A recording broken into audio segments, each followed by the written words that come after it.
Why do people continually engage in behaviors that they know are harmful? This is the paradox of addiction. Now, unraveling this paradox requires us to delve into the complex world of the human psyche. You see, addiction isn't simply a matter of willpower, as some may believe. Rather, it's a complex interplay of psychological factors, intricately woven into our minds. A key player in this paradox is the role of pleasure. Many addictive behaviors are initially pleasurable, or they provide a powerful sense of relief from discomfort. This immediate gratification can be seductive, pulling us into a cycle of reward-seeking. It's like a moth drawn to a flame, even though it's aware of the impending danger. Then there's habit formation.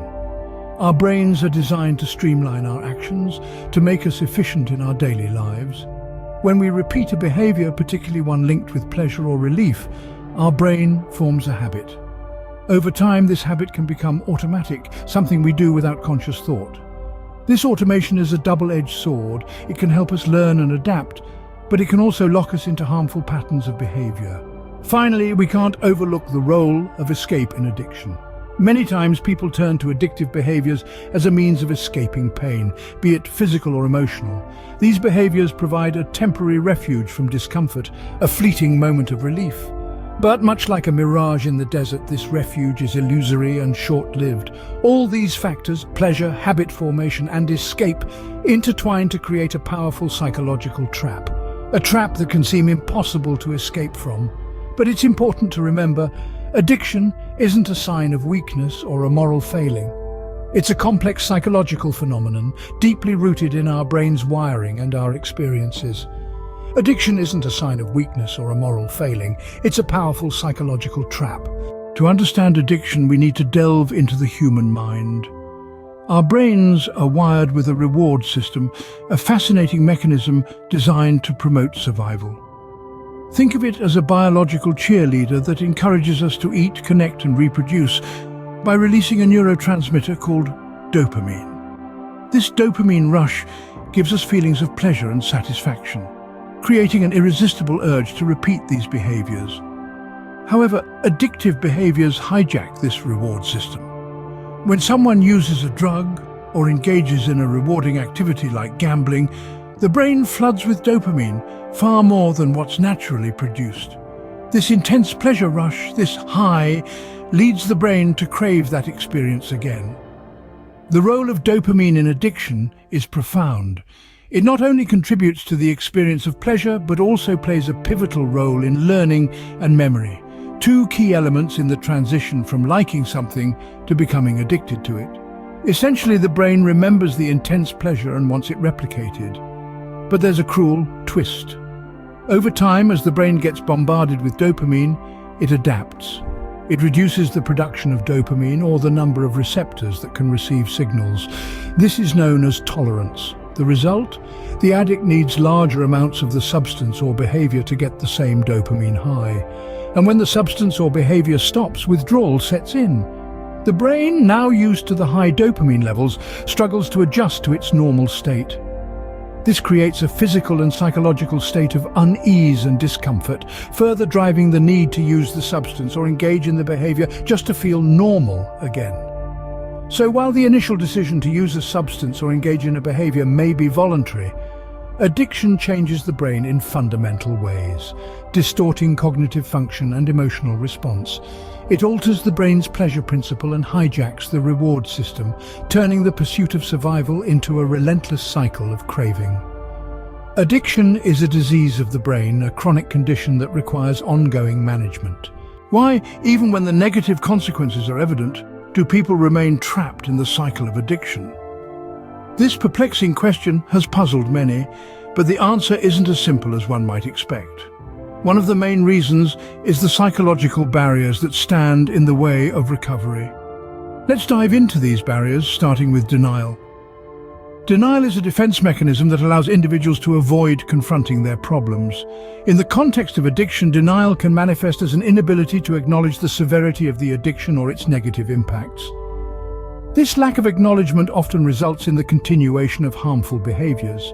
Next, we have fear. Fear of withdrawal, fear of change, and fear of failure.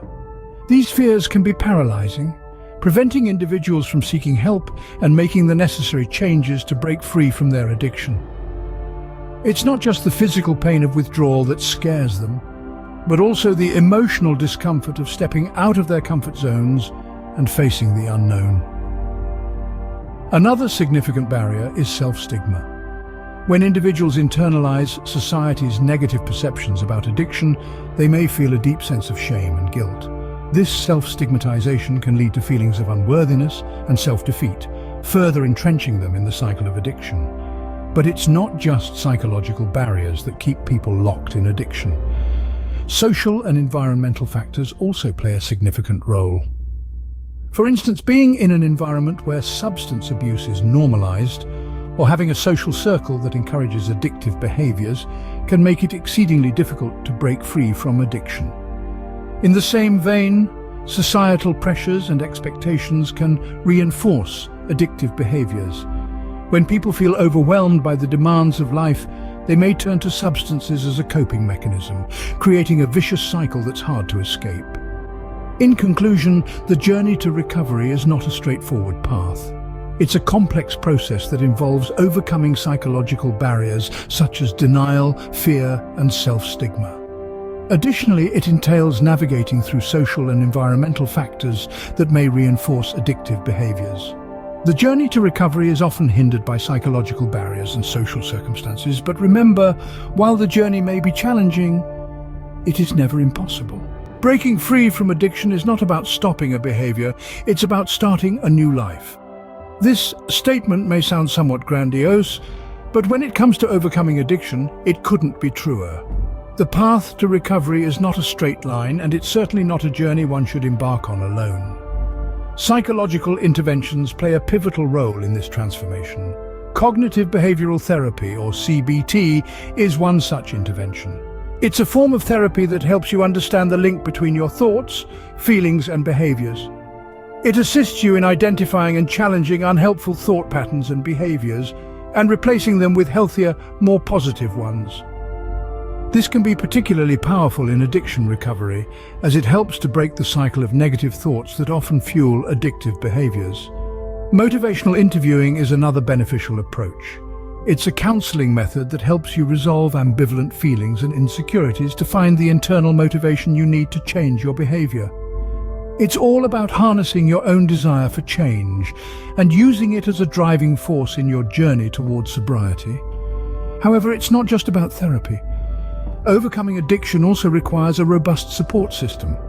Friends, family, and support groups can provide the emotional assistance and accountability necessary for maintaining sobriety. They can remind you that you're not alone in your struggles, and that there's always someone there to lean on when the going gets tough. Self-care is another crucial aspect of recovery.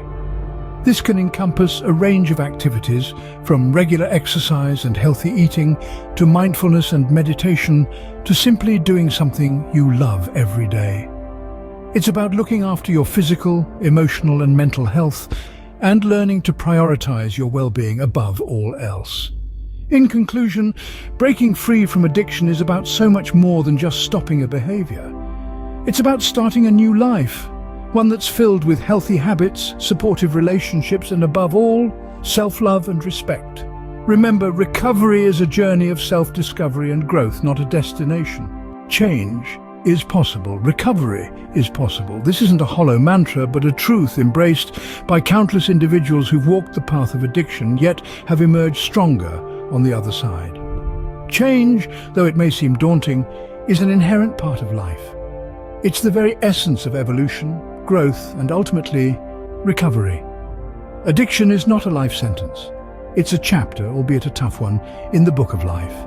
The power of change lies within your hands, within your will to rewrite your narrative. It lies in the courage to face your fears, to seek help, to admit that you can't do it alone. And that's okay. So if you or someone you know is grappling with the chains of addiction, remember, there's always hope. There's always the potential for change, and there's always a chance for recovery. Remember, it's never too late to start a new chapter in your life.